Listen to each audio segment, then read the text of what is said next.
Well, we're going to rebuild this V8 Ford, and the key to rebuilding an engine is to mark where everything comes from. Now, of course, the intake manifold and the water pump and the pulleys are all easy to tell where they come from, but the heads left and right should be marked, and the push rods should be marked at this point.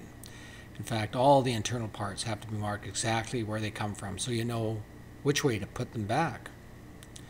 Once you've done that, you can take the water pump, the front pulleys, the intake manifold off, and then the heads. When you take the cylinder heads off, you take the outside bolts off first and work your way into the middle, and the final bolts to be taken off are the middle bolts.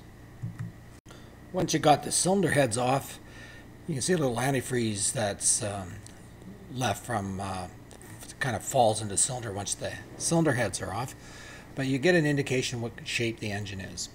You can tell how much wear is, and that you can tell that by feeling at the top of the cylinder and down about 1/4 inch to see where the rings come and see how much wear there is. In this particular engine, there isn't a whole lot.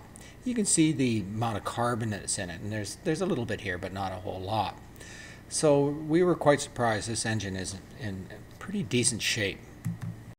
Behind the pulleys is the harmonic balancer, and you can see this one with 4 bolts in it. The harmonic balancer has to come off fairly early in the disassembly process because of the timing chain cover can't come off until the harmonic balancer is off. So you have to use a harmonic balancer puller as depicted in this diagram and pull the harmonic balancer off. The water pump's already taken off, and you'll see the timing chain cover exposed fully, and then you take the bolts out of the timing chain cover and expose the timing chain. We've removed the oil pan and the oil pump now, and the harmonic balancer and cover and the timing chain. So we just got the pistons and the crankshaft. They're marked already, which is great. You might be able to make out a number 8 there. That's number 8 piston.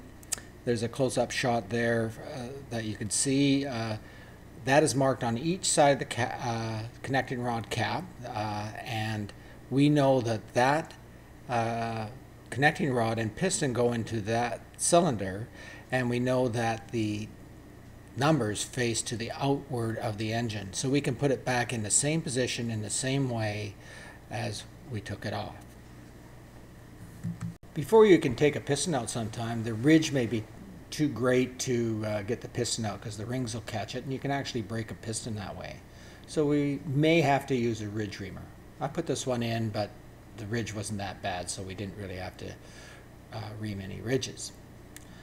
Once that has been determined, you can take the connecting rod cap off, and once you get the cap off, you might have to struggle a bit with that, but you push the piston up and get a little space, and you can get the cap off. You take the cap off, and then you put protective covering over the connecting rod studs so they don't mark the crankshaft. You don't want any marks on that or nicks on that crankshaft journal. Now, once you've got the protective covering over the studs, you can push the piston out with a hammer handle or a piece of wood, a long piece of wood, and push it out of the top where you make sure you don't drop it, and it comes out with the connecting rod and the protecting covering. You take the protected covering off, and then you put the cap back on that connecting rod right away, and you put it lock to lock, and you can see in the pictures right at the top of the bearing you can see a lock, and they're always lock to lock, or the numbers have to be together, and you put the nuts on so nothing gets lost or mixed up. Once you've got all the pistons out and carefully laid in an orderly fashion with all the caps back on, and clean up any mess, it's time to take the crankshaft out. Now, Taking the crankshaft out is an easy task. You'll see that in a lot of cases that the main bearing caps, you can see them in between the webs of the block, are numbered. And if they're numbered, they'll also be numbered with an arrow. And that tells you which way they go when you put it back, arrow to the front. And you can take them out with a 1/2-inch drive ratchet. Now we have the crankshaft out, and the camshaft for that matter. It's time to assess them, which is a unit on its own. This one's in pretty good shape, but it's going to be sent down for polishing. And there's more than likely going to be a new camshaft for this engine. But to determine how much wear, we can see the thrust bearing here where there's a bit of copper showing. That's pretty normal. And you can see the thrust bearing because it has bearing surfaces that overlap on the sides of the bearing cap, and it does on the block too. Well, we've got our engine disassembled, and it's ready for the next stage, which is assessment and rebuilding.